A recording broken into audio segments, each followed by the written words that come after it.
Hey there and welcome back. So in the previous video we set up Laravel and we have the structure over here. We can see all the files in this framework.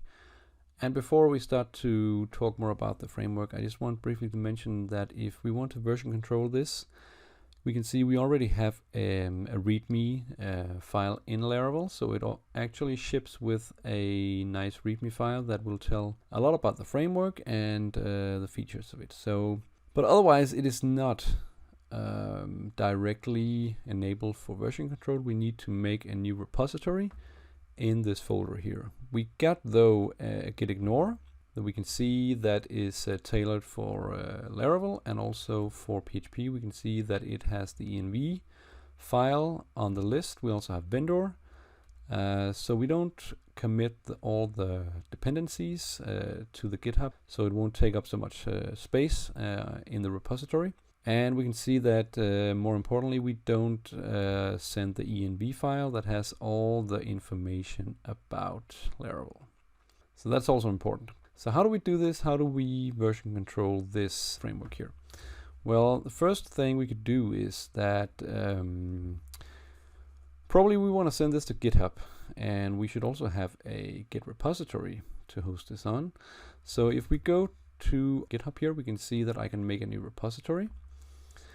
And first I'm going to make the name here. I'm just going to call it Laravel CRUD demo. It's just demonstration to have this version control, because I'm not going to version control it afterwards in the rest of the series. I just want to show you how you can connect this to GitHub and also to Git. So we make a new repository and you can provide a description for it there. I'm just going to make it private here.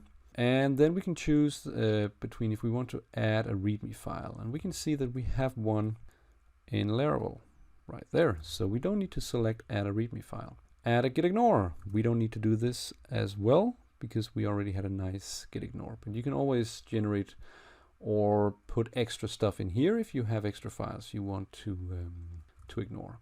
So we're going to create this repository, and then GitHub will tell us that there are different ways we can hook this up to a Git repository locally. So either we can create a new repository on the command line. We can also push an existing repository from the command line. We can also import one. And right now we don't really have a Git repository in this new Laravel project. So we're going to go with the first way here.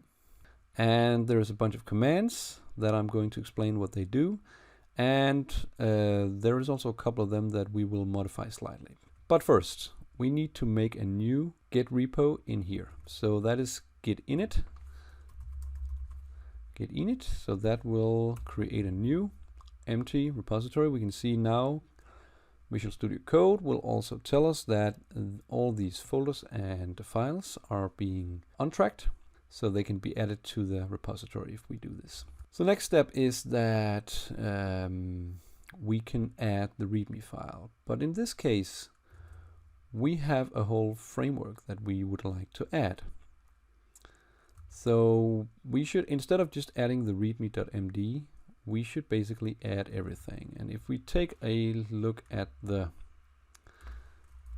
Git status, we can see that Git will add all these files, and we can also see that the git ignore is working because it is not tracking the .env file. It is not tracking the vendor as we specified in the git ignore. So that is working right now. That's good.